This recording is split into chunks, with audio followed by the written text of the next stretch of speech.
த்துக்குரிய ஏக இறைவன் அல்லாவின் நல்லடியார்களே, நம் அனைவருக்கும் அந்த ஏக இறைவனுடைய அருள் உண்டாவதாக. இன்னைக்கு ஃபேஸ்புக்ல பாத்தீங்கன்னாக்கா சில துவாக்கள்லாம் எல்லாம் கேட்குறாங்க. அப்படி அந்த துவாக்கள்லாம் கேட்கும்போது இன்னைக்கு ஒரு துவாவை நான் பார்த்தேன்.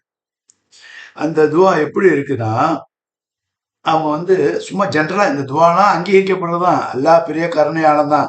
இந்த துவால நான்மனும் யாரும் மறுப்பு சொல்ல முடியாது. ஆனா இதுல ஈமான் இருக்கு பாருங்க, நம்பிக்கை, அதுதான் இப்ப ஒரு கேள்விக்குறியா வரும். அதுல பாருங்க, இவங்க கேட்கறாங்க, அது இந்த இந்த ஃபேஸ்புக்ல போடுறவங்க, யா அல்லாஹ் எங்களுக்கு நீண்ட ஆயுளையும் நிறைவான செல்வத்தையும் நோயுற்ற உடலையும் கடனில்லாத வாழ்க்கையும் களிமாவோடு மரணத்தையும் ஜன்னத்துல் ஃபிர்தௌஸ் என்னும் உயர்ந்த சொர்க்கத்தையும் எங்களுக்கு தந்தருவாயாக. இதுல எந்த அப்ஜெக்ஷனும் கிடையாது. இது கேட்கலாம். அல்லாட்ட கேட்காம வேற யார்கிட்ட கேட்போம்? நம்ம அல்லாட்ட தான் கேட்கணும். ஏன்னு கேட்டீங்கன்னா அல்லாவே சொல்றான், ரப்பனா லலம்னா அன்ஃபுஸ்னா வ இல்லம் தஃபிர்னா வ தர்ஹம்னா லக்குன மினல் காசிரின். நீ மன்னிக்கல, யாரு மன்னிப்பா? உன்கிட்ட கேட்காம யார்கிட்ட கேட்பேன்? அதனால நான் உன்கிட்ட தான் கேட்பேன். அப்போ உன்கிட்ட தான் கேட்கவும் சொல்றேன், என்னிடம் நீங்கள் கேளுங்கிற. நாம அல்லாட்ட தான் கேட்கிறோம். அப்ப கேட்கும் போது இவங்களா சில வார்த்தைகள்லாம் வச்சு இப்படி கேளுங்க அப்படின்னு சொல்றாங்க. சொல்றதை பத்தி தப்பு இல்லை. இந்த பாருங்க, எங்களுக்கு நீண்ட ஆயுள கொடு, ஓகே. நிறைவான செல்வத்தை கொடு, ஓகே. நோயற்ற உடலையும் கொடு, ஓகே. கடன் இல்லாத வாழ்வையும் கொடு, ஓகே. களிமாவோடு மரணத்தையும் கொடு, ஓகே. ஆனா ஜன்னத்துல் ஃபிர்தௌஸ் என்னும் உயர்ந்த சொர்க்கத்தை எங்களுக்கு வழங்குவாயாக. இங்கதான் இடிக்குது. இப்ப அல்லாஹ் கொடுத்த வாக்கு மாற மாட்டேன்னா, லா யூ கல்லிஃபுல் மியாது, அல்லாஹ் கொடுத்த வார்த்தையை மாற மாட்டேங்கிறான். அப்ப அல்லாஹ்வுடைய வார்த்தையை சொல்லி கேட்கறதுல தான் நமக்கு பரக்கத்து இருக்குது. ஏன்னா அவன் வார்த்தையை சொல்லி கேட்டீங்கன்னாக்கா உடனே கொடுத்துருவான். ஏன்னா சேங்ஷன் அல்லாஹ் ரிட்டன்ல கொடுத்துறான். கித்தாபு என்பது ரிட்டன்ல கொடுத்தது. தாலிக்கல் கித்தாபு லா ரைப ஃபீ, இந்த கித்தாபுல பொய் இல்ல. இந்த கித்தாபு வஹதல்லா ஹக்கு, அல்லாஹ்வுடைய வாக்கு. அல்லாஹ் ஒருபோதும் தன்னுடைய வார்த்தையை மீற மாட்டேன்னு சொல்லிட்டான். அப்ப ஃபிர்தௌஸ் என்னும் சொர்க்கத்தை கொடுன்னு சொல்லும் போது மேல உள்ள 4 கண்டென்ட்ஸ் சொல்லி இவங்க கேட்கறாங்க. ஆனா ஃபிர்தௌஸ்ங்கிற சொர்க்கத்தை யாருக்கு கொடுப்பேன்? அதுதான் முக்கியமான பாயிண்ட். அப்ப ஃபிர்தௌஸ் என்னும் சொர்க்கத்தை உங்க இஷ்டத்துக்கு இதெல்லாம் கேட்டு எனக்கு ஃபிர்தௌஸ் சொர்க்கத்தை கொடுன்னா அல்லாஹ் கொடுக்க மாட்டான். அல்லாஹ் தெளிவானவன்.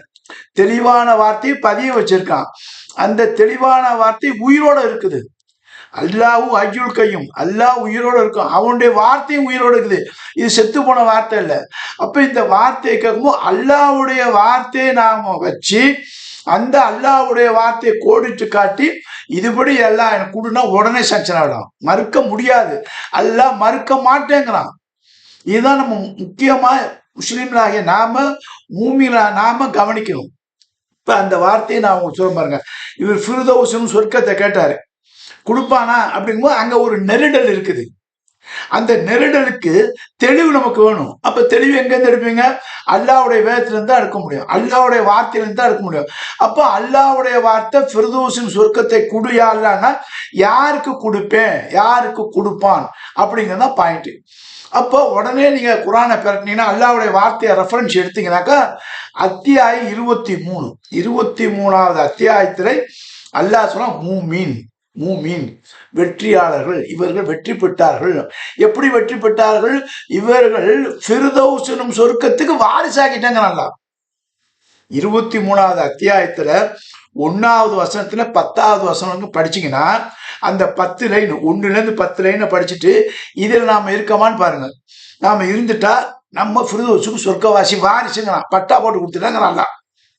யூ ஆர் த வாரிஸ். அந்த 10 பாயிண்ட்ல இருக்கிறமான்னு பாருங்க. இப்ப சொல்றேன்னா நான் கூட அந்த 10 பாயிண்ட்ல கொஞ்சம் இடர்பாடு தான், நான் இல்லை. அப்ப இல்லைங்கும் போது நான் என்ன செய்யணும்? நெருங்கணும். அப்ப நெருங்கும் போது நான் என்ன செய்யணும்? அல்லாஹ்ட்ட பிரார்த்தனை பண்ணணும். அல்லாஹ் நான் ரொம்ப பலகீனமா இருக்கேன், நீ என்ன பலகீனமா படிச்சுட்ட. அப்ப இந்த பலகீனத்துல இருக்கும் போது அதாவது தொழுகையில துவா கேட்கறங்க. அதே மாதிரி அல்லாஹ் சொன்னா இரவில் காலையில சுபு நேரம் இந்த ஃபஜ்ர் டான், அந்த இரவில் 3 பாகத்துல நீங்க அல்லாஹ்ட்ட பாவ மன்னிப்பு கேளுங்கன்னா இதான். இந்த 10 பாயிண்ட்ல நான் நிறைய வந்துட்டேன். கொஞ்சம் பாயிண்ட் என்னால வர முடியல. ரொம்ப இடர்பாடா இருக்குது. ஏன் இடர்பாடாக்குது? நீ என்ன பலகீனமா படிச்சுட்ட. என் ஈமானும் பலகீனமாக்குது, அல்லாஹ் என்ன மன்னிச்சிரு அப்படி கெஞ்சும் போது அல்லாஹ் கொடுத்துருவான். இதுதான் அல்லாஹ் வந்து கருணையாளன். அந்த கருணையாளனுக்கு நம்முடைய இதை வந்து அவங்ககிட்ட தான் சொல்லி காட்டணும். கன்ஃபர்ஷன் ஸ்டேட்மெண்ட்ல இன்னொருத்தோண்டு போய் சொல்ல வேண்டிய அவசியம் இல்லை. நம்மளை படைத்த இறைவன்ட்டு நாம கேட்கணும். அதான் கேட்க சொன்னோம். அப்படி கேட்டீங்கன்னா உங்களுக்கு ஃபிர்தௌஸ் எனும் சொர்க்கத்தை நான் உங்களுக்கு தருகிறேன், உங்களை வாரிசாக்குகிறேன். அப்ப இந்த 10 பாயிண்ட், இந்த 10 பாயிண்ட்ல நீங்க இருக்கிறீங்களா அப்படி பாருங்க. இருந்துட்டீங்கன்னா ஓகே, யாருடைய சிபாரிசும் வேண்டாம். இந்த குரான் அல்லாஹ்வுடைய வார்த்தை. இந்த குரான் நமக்கு சிபாரிசு பண்ணும் வார்த்தை. பெருமானா சொல்றாங்க பாருங்க, குரான் தான் மறுமையில உங்களுக்கு சிபாரிசு பண்ணுது. அந்த வார்த்தை தான். ஏன் சிபாரிசு பண்ணா அல்லாஹ் வந்து வாக்கு மாற மாட்டான். கொடுத்த வாக்க கரெக்டா காப்பாற்றுவோம். அப்ப அல்லாட்ட சொல்லியே கேட்கலாம், நீ கொடுத்த வார்த்தை, இந்த வார்த்தை படி கஷ்டப்பட்டு நான் என் வாழ்க்கையை அமைச்சுக்கிட்டேன், எனக்கு சொர்க்கத்தை கொடு, அது ஃபிர்தௌஸும் சொர்க்கத்தை கொடுன்னா okay done, no question at. எந்த சந்தேகத்துக்கு இடமில்லாம அல்லாஹ் கொடுப்பான். இதான் ஈமான். ஈமான் என்பதுனா நம்முடைய செயல்பாட்டை அல்லாஹ்விடம் நம்ம வந்து செய்யும் போது அந்த ஈமான் நம்பிக்கை, அந்த வார்த்தைகள்ல நம்முடைய ஈமான் உட்காரணும். அந்த வார்த்தைகளை நம்ம நம்பணும். அந்த வார்த்தைகள் அல்லாஹ்வுடைய வார்த்தைகள் வந்து நம்ம ஐக்கியமாகணும். இவ்வளவு ஐக்கியமானா உங்களுக்கு சொர்க்கம் உண்டு, ஃபிர்தௌஸ் உயர்ந்த சொர்க்கம் உண்டு என்று அல்லாஹ் சொல்றான். இந்த 10 லைன் நம்ம படிச்சிருவோம். அதாவது அத்தியாயம் 23வது அல்லாஹ்வுடைய வார்த்தை. பிஸ்மில்லாஹிர் ரஹ்மானிர் ரஹீம். கத் ஹஃபலல் மூமினூன், மூமின்கள் வெற்றி அடைஞ்சு விட்டார்கள்ங்கிறான். பாருங்க, முஸ்லிம் சொல்ல மூமின்கள் வெற்றி அடைந்து விட்டார். அப்ப மூமின்னா யாருன்னா, மூமின் எங்க குரான்ல இருக்குதோ அதை எல்லாத்தையும் எடுத்தா அதான் மூமினுக்குள்ள விளக்கம். கது ஹஃபலல் மூமின், மூமின்கள் வெற்றி அடைந்து விட்டார். அப்ப அந்த மூமின் யாருன்னா, அந்த மூமினுக்கு தான் ஃபிர்தௌஸ் சொர்க்கம் இருக்குது. அப்ப அந்த மூமின் எங்க வர்றாங்க அப்படின்னு பாத்தீங்கன்னா, அந்த மூமின்கிற வார்த்தையை குரான் எடுத்தீங்கன்னா எல்லாம் வரிசலா வந்துடும். அப்ப மூமின்னா சொர்க்கம், இதுல நம்ம இருக்கோமா, அப்ப நம்ம வாரிசு ஃபிர்தௌஸின் தைரியமா பேசலாம். ஒன்று நோ டவுட், சந்தேகமே பட. சந்தேகப்பட ஈமான் டவுட்னு அர்த்தம். ஈமான் நம்பிக்கை, நம்பிக்கைன்னா வார்த்தையில நம்பிக்கை. யாருடைய வார்த்தையில? அல்லாஹ்வுடைய வார்த்தையில நம்பிக்கை. அப்ப அல்லாஹ்வுடைய வார்த்தையில நம்பிக்கைன்னா அந்த செயல நாம் இருக்கோமா அப்படிங்கிறத நம்ம பார்க்கணும். இதான் ஈமான், நம்பிக்கை. அப்ப கது ஹஃபலல் மூமின், மூமின்கள் வெற்றி அடைந்து விட்டார்கள் அல்லாஹ். அப்ப மூமின்னா யாரு? இப்ப அல்லாஹ் சொல்றான் மூமின்கள்னா யாரு, அவர்கள் யார் வெற்றியாளர்னு ஒண்ணு சொல்றான். எப்படின்னா முதல் அர்த்தம், முதல் இதுன்னா அல்லதீன ஹும் ஸலாத்திஹிம் ஆஷிஊன், அவர்கள் தங்களுடைய தொழுகையை அச்சத்தோடு பேணுவார்கள். அல்லதீன அவர்கள் யார் என்றால், ஹும் அவர்கள், ஃபீ ஸலாத்திஹிம் ஆஷிஊன் தொழுகை நிலைநாட்டுவார்கள். அந்த அச்சத்தோடு தொழுகை நிலைநாட்டுவார்கள். அதுக்கு என்ன அர்த்தம்னா, 104க்கு போகணும். 3வது அத்தியாயம் 104ல போனீங்கன்னாக்கா, இன்ன சலாத்த காணத்து அல்முன் கிதாபுன் மௌகுத்தா, ஒவ்வொரு மூமின்களுக்கும் தொழுகை கடமையாக்கிட்டுங்க. முஸ்லீம் சொல்றாங்க, ஒவ்வொரு மூமின்களுக்கும் தொழுகை கடமையாக்கப்பட்டு, அந்த கடமையாக்கப்பட்ட தொழுகை யார் பேணுகிறார்களோ, சரியா அச்சத்தோட பேணுகிறார்களோ அவர்கள் வெற்றியாளர்கள்ங்கிறான். ஒண்ணு தொழுகை தான். இதை விட்டீங்கன்னு வைங்க, நீங்க இல்ல ஃபிர்தௌஸ் சொர்க்கம் உங்களுக்கு இல்லைன்னு எழுதுங்க. தொழுதீங்கன்னு வைங்க, அப்போ ஒரு பாயிண்ட்ல நீங்க சக்சஸ், ஃபிர்தௌஸ் சொர்க்கத்துக்கு வந்துட்டீங்க, நெருங்கிட்டீங்கன்னு அர்த்தம். 2வது பாயிண்ட், இதை நான் சொல்லுங்க, எல்லாம் அல்லாஹ்வுடைய வார்த்தை. இது வந்து விளையாட்டு இல்லை. இப்போ குர்ஆன் வந்து கதையா படிக்கலாம், கதை மாதிரியும் படிக்கலாம், சும்மாவும் படிக்கலாம், இலக்கியத்தோட படிக்கலாம். இலக்கியத்தில் அது இருக்கும். இலக்கியக்காரன் எப்படி படிப்பான் குர்ஆனை? இலக்கியத்தில் தான் படிப்பான். அவன் பிரெயின் இலக்கியத்தில். அப்ப இலக்கிய வார்த்தையில் இருக்கிறான்னு பார்ப்பான், இருக்கும், அதுல அவன் ஐக்கியமாவான், அதுல அவன் உடன்படிவான். குர்ஆன் இலக்கியத்தில் சரியான இலக்கியம் இருக்குமா. கிராமர் ஒருத்தன் குர்ஆன் பார்ப்பான், எங்கடா அந்த கிராமர்ல போட்டு நம்ம குர்ஆனை தப்பாக்கலாமா. அப்ப கிராமர் இந்த பிரெயின் உள்ள இருக்கமா, ஆய்வுகாரன் அவன் வந்து இது எப்படியாவது இந்த அரபு வாசகத்துல இதுல எப்படியாவது நம்ம தப்பு கண்டுபிடிச்சு இந்த கிராமரே பார்ப்பான். அப்ப அதுலயும் உயர்ந்த அந்தஸ்து தான் இந்த குர்ஆன் இருக்குது. அடுத்தவன் என்னன்னா வரலாறு பார்ப்பான். இந்த வரலாறு குர்ஆன்ல இருக்குதே, இந்த வரலாறு எப்படியா உடைக்கணும், இது பொய்ப்பிக்கணும். அல்லாஹ் இப்ராஹிம் எப்படி வரலாறு சொல்றானே, அந்த ஆதுடைய வரலாறு சொல்றானே, சமூதுடைய வரலாறு சொல்றானே, அப்படின்னு அந்த மூசா நபி அந்த கிணத்தை தண்ணி அரைச்சாங்க, அந்த வரலாறையெல்லாம் அல்லாஹ் சொல்லி காட்டுறான். சொல்லும் போது என்ன சொல்றான், நபியே எந்த இறை தூதருடைய வாழ்க்கை வரலாறு உமக்கு தெரியாது, உமக்கு நான் சொல்லி காட்டுறேன், அது வரலாறு. அப்ப இந்த வரலாறு அடிப்படையில குர்ஆனை படிக்கும் படிக்கும்போது தேடுவான் வரலாறு. இந்த குரான் நீங்க சொல்லி அந்த கிணறு இருக்கா, இந்த குரான் இருக்குது அந்த அந்த இடம் இருக்குதா, இந்த குரான் இறக்கப்பட்ட மலை இருக்கா, அந்த மலை இருக்கா, இப்படி போய் ஆய்வு பண்ணுவான். அப்போ வரலாறோட படிப்பா வரலாறுக்கு பதில் சொல்லுவான், அந்த ஆளுக்கு பதில் சொல்லுவோம் குரானு. அதே மாதிரி விஞ்ஞானியா இருந்தாங்க, அவன் பிரெயின் விஞ்ஞானத்தில் தான் போவோம். நீங்க குரானை வந்து பறக்கத்தா படிங்க அதெல்லாம் வேணும், அவன் விஞ்ஞானத்தில் தான் போவான். அவன் விஞ்ஞான கண்டுபிடிப்பு குரானுக்கு கரெக்டா இருந்துச்சு. அவன் விஞ்ஞான கண்டுபிடிப்பு படிச்சு பார்த்த உடனே குரானை ரெஃபரன்ஸ் பண்றான், கரெக்டா இருக்குதுன்னா மா ஹலக்த ஹாதா பாத்து அல்ல, இதை நீ வீணா படைக்கவில்லை, சத்தியத்துக்கு படைத்து உணர்வான். அப்ப சத்தியம்ங்கிற அந்த கண்டுபிடிக்கப்பட்ட கன்ஃபார்ம்டு விஞ்ஞானத்துக்கு குரான் ஒத்து வருதான்னு அவன் அதுல பார்ப்பான். சில பேர் வந்து குரானை விட்டுட்டு விஞ்ஞானத்தை பார்ப்பான். அப்படி விஞ்ஞானத்தை பார்த்தாலும் குரானை படிக்கிறவன் இந்த விஞ்ஞானத்தினுடைய அந்த ஸ்டேட்மெண்ட்டை படிக்கும் போது இல்லடா இதுவும் அப்படித்தான் இருக்குது, இதுவும் அப்படித்தான் இருக்குன்னு ரெண்டையும் ஒன்று படி இதை கொண்டு அவனுக்கு தள்ளுவான். அப்ப அந்த விஞ்ஞானி என்ன செய்வான், திருப்பி குரானை பக்கம் வந்து பார்த்தா அவன் ஆச்சரியப்படுவான். அப்ப விஞ்ஞானிகளுக்கும் இது பதில் சொல்லுது. அதே மாதிரி கணிதத்துல குரானை பதில் சொல்லுது. இந்த கணிதத்துல வந்து குரானை எப்படியாவது பொய்ப்படுத்தணும்னு எவன் நினைச்சானா முடியவும் முடியாது. கணிதத்திலே இந்த குரான் பதில் சொல்லுது. அப்போ எல்லா வகையிலும் இந்த குரானை வந்து ஈடு கொடுக்குது, பதில் சொல்லுது. இப்ப ஃபிர்தௌஸும் சொர்க்கத்துக்கு யார் வாரிசுக்கும் போது முதல் பாயிண்ட், ரெண்டாவது பாயிண்ட் நம்ம பார்த்தோம். அப்புறம் மூணாவது பாயிண்ட் வந்து வல்லதீனஹும் அன்லஹு ஃபில் மூரிலியும், அவர்கள் வீணான காரியம் வேஸ்டான காரியத்துல அவங்க நேரத்தை செய்ய மாட்டாங்க. அதாவது வீணான காரியம் இந்த என்டர்டைன்மெண்ட்ல ஒரு ரொம்ப ஓவரான என்டர்டைன்மெண்ட்ல போக மாட்டாங்க, நியாயமான என்டர்டைன்மெண்ட் இதெல்லாம் நம்ம பண்ணலாம். அப்ப இதெல்லாம் வந்து உன்னிப்பா நம்ம கவனிக்க வேண்டியது. அப்ப வீணான காரியத்தில் அவர் ஈடுபட மாட்டார். அப்ப தொழுக நேரம் வந்துருச்சு, வீணான காரியத்தில் இடப்படக்கூடாது, நம்ம தொழுகையில தான் பார்க்கணும். இதான் ஹாஷிவும் தொழுகை அந்த குறிப்பிட்ட நேரத்துல வந்து செய்யறதுக்கு இதெல்லாம் ரொம்ப முக்கியமான காரியம். அடுத்தது வல்லதீனஹும் லி ஜாக்ரி ஃபாயிலூன் ஜக்காத்தி, வல்லதீனஹும் லி ஜக்காத்தி ஃபாயிலூன், ஜக்காத்து வரியை அவர்கள் சரிவர கொடுத்துருவார்கள். முதல்ல தொழுகை, அந்த தொழுகையை பேணணும், வீணான காரியம் நிற்கக்கூடாது. அடுத்து நாலாவது வந்து வல்லதீனஹும் ஜக்காத்தி ஃபாயிலூன், அவர்கள் வரியை அல்ல நமக்கு வச்சா பாருங்க வரி, அந்த வரியை சரியான முறையில் கொடுத்துருவோம். வரி கொடுத்தா தாங்க வாழ்க்கை வாழ முடியும், வரி கொடுத்தா தான் எல்லா மக்களும் வாழ முடியும். அப்போ வரிங்கிறது கண்டிஷனுங்கிறது அல்ல சொல்லி காட்டுறான்.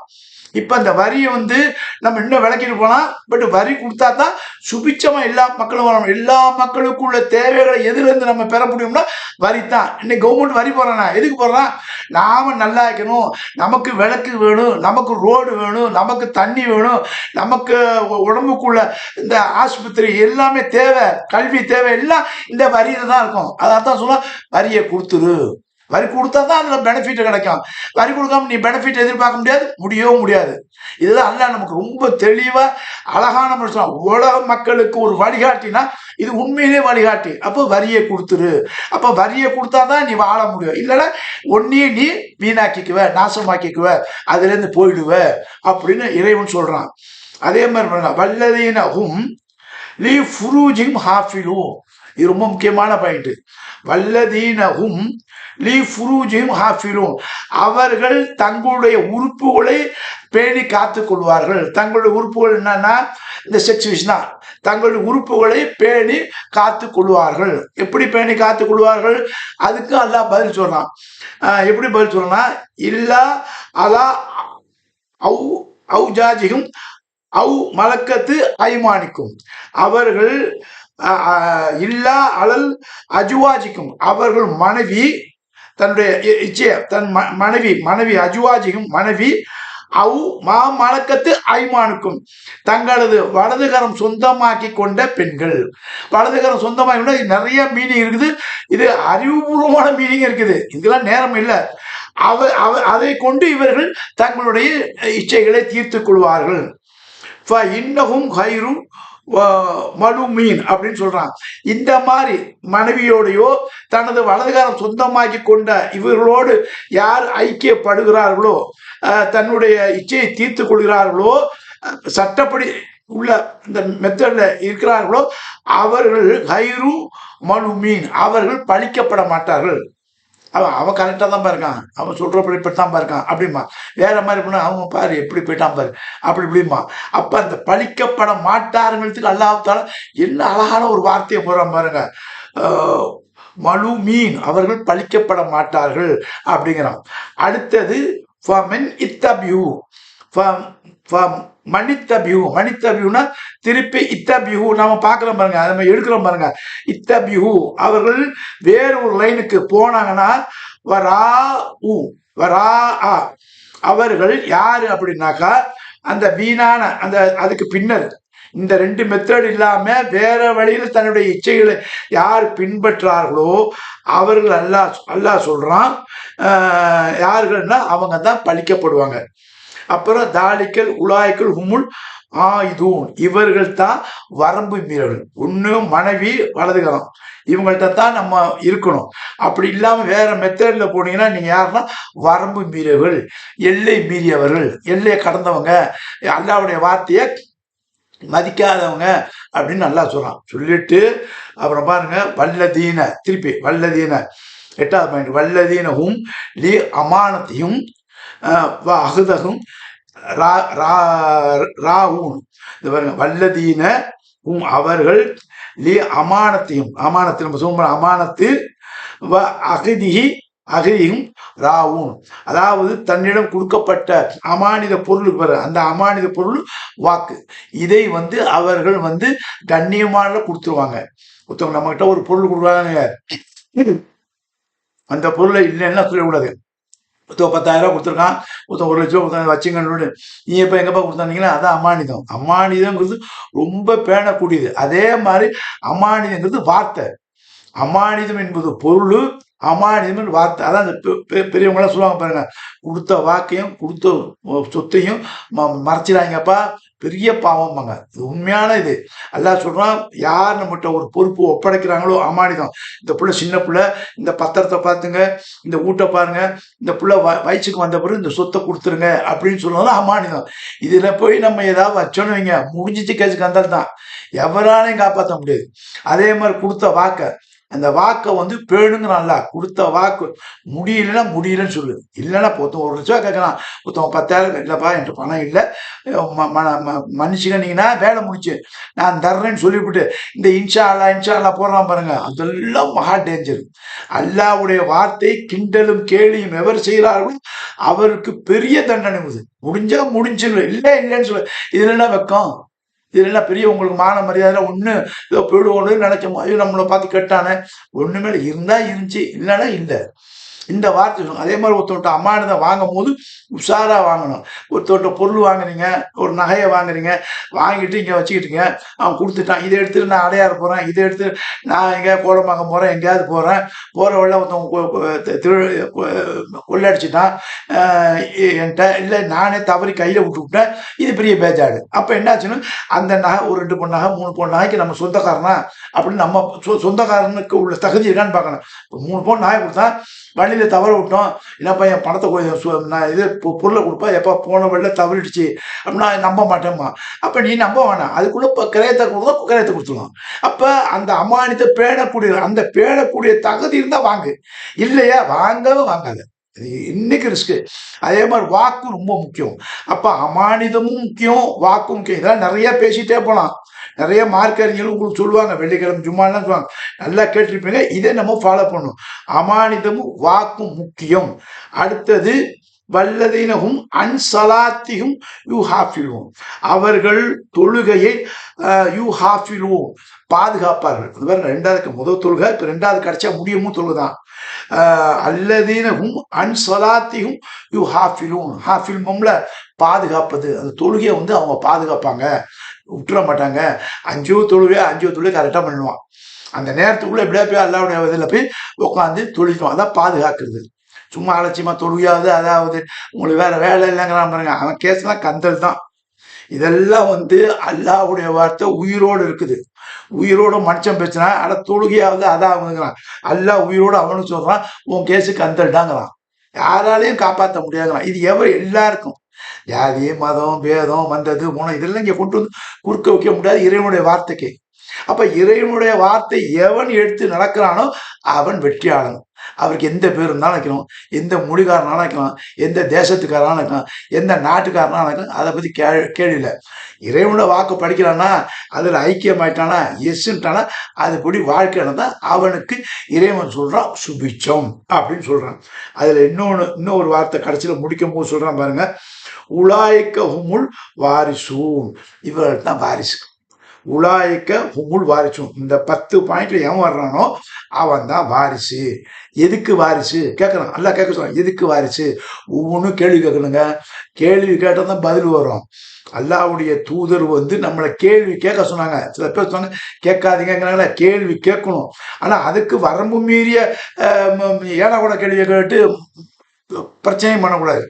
எந்த இடத்துல சரியான நியாயமான குழு அந்த கேள்வியை கேட்கறதுக்கு நமக்கு அல்லாஹ் சுப்ஹானஹு வ தஆலா உத்தரவு கொடுத்துறான், கேள்வி கேளுங்கிறான். அப்ப உலாய்க்க ஹுமுல் வாரிசுன், எதுக்கு வாரிசு அவர்கள் அப்படிங்கும் போது அல்லதீன அவர்கள், இந்த கேரக்டர்ல வந்தவங்க, இந்த 10 பாயிண்ட்ல வந்தவங்க யருசூன வாரிசுங்கிறதுக்கு நடக்கிறது. யருசூன ஃபிர்தௌசி, பார்த்தீங்களா? அப்போ வந்துச்சு பாருங்க, அல்லதீன அவர்கள் ரீசூன ஃபிர்தௌசி, இந்த ஃபிர்தௌசிங்கிற சொர்க்கத்துக்கு அவங்க தான் பர்சன்டேஜ் வாரிசுங்கிறான். இந்த கேரக்டர்ல யார் யாரெல்லாம் வர்றாங்களோ அவர்கள் அல்லதீன எரியூசூன ஃபிர்தௌசி, இந்த சொர்க்கத்துக்கு அவர்கள் சொந்தக்காரர்கள். அவர்கள் ஹாலிதூன், அவர்கள் அங்க நிரந்தரமா இருப்பார்கள். எந்த டிஸ்டர்பன்ஸும் இல்லை, வெளியே போகணும்னு யாராலும் சொல்ல முடியாது. அப்ப இந்த கேரக்டர்ல வர்றவங்களுக்கு தான் ஃபிர்தௌஸுங்கிற அல்லாஹ் சொல்றான். அப்ப நீங்க துவா கேட்கும் போது எனக்கு ஃபிர்தௌஸுங்கிற சொர்க்கத்தை கொடுனா எப்படி கொடுப்பான்? இப்போ காலேஜில் படிக்கிறோம், ஒழுங்காக படித்தா மார்க் போட்டால் ஃபஸ்ட்டு மார்க் வருவோம், 100க்கு 100 வரும், 90 இருக்குது, 80 இருக்குது, 35 இருக்குது, இதெல்லாம் இதுதான். அப்போ அதுன்னு ஒரு சுருக்கம் கூட இருக்குது. அப்போ நீ இந்த 10 பாயிண்ட்ல வந்தாதான் உனக்கு ஃபிர்தௌஸ் சுருக்கம், இல்லைன்னா அதுன்னு சுருக்கம் இருக்குது, வேற சுருக்கமும் இருக்குது. ஆனா நீ கேட்கும் போது ஃபிர்தௌஸ் கூட இந்த ஐட்டத்துல வர்றியான்னு பார்க்கணும். இப்ப இந்த ஐட்டத்துல வந்தா, இந்த கேரக்டர்ல வந்தா யாராலையும் மறுக்க முடியாது. அப்ப அல்லாஹ் சொல்றான் பஹதல்லா அக்கு, இது அல்லாஹ்வுடைய உண்மை. லாயு கல்லிஃபுல் மியாத், அல்லாஹ் ஒருபோதும் வாக்கு மாற மாட்டேங்கிறான். அப்ப தைரியமா நம்ம சொர்க்கத்தை ஃபிர்தௌஸ் சொர்க்கத்தில் இருக்கலாம். இந்த 10 பாயிண்ட்ல இருக்கமா இல்லைன்னு நம்ம தான் ஆரம்பிச்சோம். அப்ப இல்லைன்னா இரவு தொழில கேட்கணும், யாரெல்லாம் இவ்வளவு தூரம் வந்துட்டேன், 80% வந்துட்டேன், 60% வந்துட்டேன், நமக்கு அவனுக்கு தான் தெரியும் இந்த பர்சன்டேஜ், இந்த இத்தனை பாயிண்ட்ல வந்துட்டான்ல, இன்னும் 1 அடிக்குது, இன்னும் 2 அடிக்குது, எப்படியாவது ஒன்று. ஆனா என்னால முடியல, அந்த 2லையும் என்னால ஐக்கியமாக முடியல, இந்த 9வது பாயிண்ட்ல என்ன ஐக்கியமாக முடியலங்கும் போது அல்லாட்ட இல்லை, என்ன நீ பலகீனமா படைச்சிட்ட, அந்த ஆளை அமானத்தை கொடுத்து விட்டான், நான் ஒன்று செஞ்சிட்டேன் அப்படின்னு சொன்னா கூட அல்லாஹ் அதுக்கு ஒரு தீர்வு கொடுப்பான். சொன்ன வாக்கு கொடுத்துட்டேன், என்னால வாக்கு மீற முடியல, அல்லாஹ் என்னை காப்பாத்துன்னு சொன்னீங்கன்னாக்கா அதுக்கு ஏதாவது ஒரு தீர்வு கொடுப்பான். இந்த தீர்வையெல்லாம் காட்டி இதை நீங்க மறுபடியும் பரிசீலனை பண்ணி அதுக்குள்ள பராச்சித்தம் பண்ணினீங்க, ஃபிர்தௌஸ் சொர்க்கம் இருக்குதுன்னு நல்லா சொல்றான். சும்மா நீங்க ஃபிர்தௌஸ் சொர்க்கத்தினா எடுத்தோன்னு கொடுத்துட மாட்டான், எல்லா மக்களுக்கும் சொல்றான். இந்த வானத்தையும் பூமியும் படைச்ச நான் தான், இந்த வானத்து பூமிக்கு சொந்தக்காரன் நான் தான், உன்னுடைய உயிருக்கு சொந்தக்காரன் நான் தான், உன்னுடைய வாழ்க்கைக்கு வாழ்றதுக்கு நான் தான் சொந்தக்காரன். அதே மாதிரி உனக்கு மறுமை டே ஆஃப் ஜட்ஜ்மெண்ட்டுக்கு நான் தான் சொந்தக்காரன். நான் தான் நீதிபதி, மாலிக்கு உமுதி நீதிபதி. உன்னுடைய ஒவ்வொரு செயலுக்கு நான் கூலி கொடுப்பேன், அதுல நான் நீதி தவற மாட்டேன், என்னுடைய வாக்குல மீற மாட்டேன். அவர்களுக்குள்ள கூலி சிறிதளவும் கடுகளவும் கூட மாறாது, குறையாது, அப்படியே கொடுப்பேன். ஆனா இந்த சொர்க்கத்துக்கு நான் தான் சொந்தக்காரன், இந்த நரகத்துக்கு நான் தான் சொந்தக்காரன். சொர்க்கத்துக்கு யார் முயற்சி பண்றாங்களோ அந்த முயற்சி அவங்களுடைய வழியை லேசாக்குவேன். யாரெல்லாம் இந்த வழியை விட்டு நரகத்தின் பக்கம் போறாங்களோ அந்த வழியை அவர்களுக்கு லேசாக்குவேன், பிரகாசமாக்குவேன், அழகா வழி சூப்பர் வழியா கொடுப்பேன் அப்படிங்கிறான். அது மட்டும் இல்ல, இன்னதுக்கு ஒரு உதாரணம் சொல்ல மாதிரி, யார் வழிகேட்டுல போறார்களோ, இறைவனை நிராகரிக்கிறார்களோ அவர்களை பார்த்து நாம பொறாமப்படுவோம். யாரெல்லாம் நான் உன்னை வணங்குறேன், எனக்கு கஷ்டத்தை கொடுக்குறேன், அவன் உன்னை வணங்கல, உன்னை ஏத்துக்கல, உன்னை நிராகரிக்கிறான், அவனுக்கு இவ்வளவு பறக்கத்தை கொடுக்குறீங்கன்னா அல்ல திருப்பி நமக்கு சொல்றான், அவன் வீட்டு வாசலை பவுன் ஆக்குவேன், தங்கத்துல கொடுப்பேன், நீ யாரா கேட்குது அப்படிங்கிறான். இவ்வளவு பெரிய வார்த்தை பாருங்க. அதெல்லாம் கண்ணியத்துக்குரிய அல்லாஹ்வின் நல்லடியார்கள் நிறைய பேசிட்டே போலாம். அதனால பேசுறதை விட அமுல் செய்யும். இந்த அமுல் தான் முக்கியம். இதுல நம்ம கடைப்பிடிக்க வேண்டியது குரானை நம்ம கொஞ்சம் கொஞ்சம் நேரம் ஒரு நாளைக்கு ஒரு ஹாஃப் அன் ஹவரோ 1 ஹவரோ படிச்சா கூட அந்த மெயின் பாயிண்ட்லாம் படிங்க. ஏன்னா இது ஏன் இப்ப இன்னைக்கு சொன்னா அல்லாஹ்வுடைய குரான் முகமது நபி ஏன் பின்பற்ற வேண்டும், இதைத்தான் நான் ஹோம்ஒர்க் மாதிரி செஞ்சுட்டு வந்தேன். ஒரு ஒரு ஒரு நாளைக்கு 4 ஹவர் 5 ஹவர்லாம் பத்த மாட்டேங்குது. அப்போ இது எடுத்து நம்ம செஞ்சுட்டு வரும்போது திடீர்னு இந்த ஃபேஸ்புக்கில் இன்னைக்கு இந்த இந்த துவாவை மக்கள்லாம் இந்த கேட்குற துவாவை பார்த்தேன். அப்போ இதெல்லாம் கேட்குறாங்கன்னா அல்லாஹ் கருணையாளன் நம்பிக்கையில் தான் கேட்குறாங்க. இதான் நம்பிக்கை, நம்பு உண்மையில. அதான் அல்லாஹ் சொல்றான், என் கருணையின் மீது நம்பிக்கை இழந்து விடாத. நான் தக்கணு தும்பின்றாமுத்துறா, என் கருணை மீது நம்பிக்கை இழந்துடாத அப்படிங்கிறான். வலா தமுத்துன்ன இல்லாம முஸ்லிமும், நீ இறையடியானாக இல்லாம நீ மூத்தாயிடாத, இறந்துடாதுன்னு சொல்றான். இவ்வளவு சொல்றான். அவன் கருணையை சொல்லும் போது அந்த கருணைக்கு நம்மளை ஆட்படுத்திக்கணும். நம்ம கேட்கணும், நம்ம இப்போ எல்லாத்தையும் முடியும். நான் கடைசியில் சொல்ல துவா பண்ணுங்க. துவா என்ன, முயற்சி பண்ணுங்க. நான் முயற்சி பண்ணதான் எனக்கு கிடைக்கும். உங்க துவால எனக்கு கிடைச்சிருமா? இப்ப நான் சொல்றேன், இவங்களுக்கு ஒரு எல்லா சொர்க்கத்தை கொடுத்துருவானா? நீங்க முயற்சி பண்ணணும். துவா என்பது முயற்சி. நீங்களும் முயற்சி பண்ணணும். அந்த முயற்சி தான் அல்லாஹ் வெற்றியை கொடுப்பான். அந்த வெற்றி கொடுக்குற அல்லாஹ் சுப்ஹானஹு அந்த கிதாபையும் கொடுத்துட்டான். இந்த கிதாபுக்குள்ள விளக்கமான தூதர்கள் முஹம்மது ஸல்லல்லாஹு அவர்கள் நம்ம கொடுத்துட்டான். இதை மீறி நடக்காம நம்மளை பார்த்துக்கணும். இதுல கொஞ்சம் கொஞ்சம் பிசு இருந்தா அல்லாஹ் நிச்சயமா மன்னிப்பான். அதுல எந்த வித டவுட்டும் பட வேணாம். ஆனா கேட்கிற துவா அல்லாஹ் சொன்ன துவா கேளுங்க. அவர் சொன்னாரு, இவர் சொன்னாரு, அவர் அப்படி இறக்கத்தோட பேசினா இவர், அதெல்லாம் வேற. அதுவும் துவா தான். என்ன துவா? தமிழ்ல துவா, வார்த்தையில பிரார்த்தனை. பிரார்த்தனை என்பது உன்னுடைய ரட்சகன் என்ன சொல்லி கொடுத்தான். அந்த பிரார்த்தனையை படிச்சுன்னா உனக்கும் ரட்சகனுக்கும் அந்த லிங்க் கிடைக்கும், ஸ்ட்ராங்கா கிடைக்கும். அப்போ ஒருத்தருக்கு 2 தடவை அந்த நீ இறைவனுடைய வார்த்தையை ரிப்பீட் பண்ண உன்னுடைய ஈமான் பலுவாகும். இல்ல ஈமான் பலகீனமாகும். அவர் சொன்னார்னா கொஞ்சம் பலகீனமாகும், இவர் சொன்னார்னா பலகீனமாகும். இதை எடுத்து பச்சுங்க, பலகீனமான ஈமான் ஸ்ட்ராங் ஆகும். அப்ப ஸ்ட்ராங் ஆகணும்னா நம்ம ஈமான் ஸ்ட்ராங், நம்ம அத்தனை உறுப்புகள் கூட ஸ்ட்ராங் ஆகும். எதுக்கு நம்ம கவலைப்பட மாட்டோம். அதாவது தான் பெரிய தீர்க்க தரிசிகள்லாம் அந்த மூத்து இதுக்கெல்லாம் யாரும் பயப்பட மாட்டாங்க. அல்லாஹ்னால நடந்துருப்போம். ஏன்? they are doing as per the words of Allah. அல்லாஹ்வுடைய வார்த்தைப்படி நாங்க நடக்கிறோம். எங்களுக்கு ஏன் பயம் அப்படிங்கிறான் அல்லாஹ். அதுல இன்னொரு வார்த்தை முடிக்கும் சொல்றோம் பாருங்க. அதுல யார் ஸ்ட்ராங்கா இருக்கிறார்களோ, அல்லாஹ் மட்டும் பிடிச்சிருக்கிற வலா ஹவுஃபுன் அலைஹும் வலாஹும் யஹ்சன் அப்படிங்கிறான். அவங்களும் துக்கப்பட மாட்டார்கள், கவலைப்பட மாட்டார். நான் ஏன் கவலை பண்ணும்? எல்லாம் ஸ்ட்ராங்கா பிடிச்சிட்டேன், எனக்கு என்னத்துல கவலை? எனக்கு அல்லாஹ் கொடுத்த வாக்குறுதி கிடைச்சிரும். அப்படி அதான் நம்பிக்கை, அதான் ஈமான். கண்ணியத்துக்குரிய அல்லாஹ் நிறைய பாவம் பண்றோம், நம்மளதான் பாவம் பண்றோம், நம்மள எக்ஸெப்ஷனா கிடையாது. அதாவது அந்த மன்னிப்புக்கு உரியவன் யாரு? அல்லாஹ். அந்த மன்னிப்புக்கு உரியவன்ட்ட மன்னிப்பு கேட்கும்போது நம்மளை மறுக்க மாட்டேங்கிறான். ஆகவே அவனுடைய வசனங்களை நாம சொல்லி அவனோட நம்மளை பிணைச்சி இறைவா அவனோட, அதாவது ஐக்கியமாகுது. அல்லாவோட போய் ஐக்கியம்னா ஐக்கியம் இல்லை, அல்லாட்ட நெருக்கத்தை கொண்டு வருது. அந்த நெருக்கத்துக்கு கேட்கும் போது அல்லாஹ் சுப்ஹானஹு வ மிக சந்தோஷப்படுவான். மலக்களை கூப்பிட்டு வரான் பாரு, என்ன மாதிரி என்கிட்ட வர்றான் பாரு, எப்படி வர்றான் பாரு, எப்படி செய்யறான் பாரு, சந்தோஷப்படுவான். அந்த சந்தோஷத்துக்கு நம்மளை ஆளாக்கி கொள்ள வேண்டும் என்று கூறிக்கொண்டு நிறைவு செய்கிற வாகிர தவணா அல்ஹம்துலில்லாஹி ரப்பில் ஆலமீன். அஸ்ஸலாமு அலைக்கும் வரஹ்மத்துல்லாஹி வபரகாத்துஹு.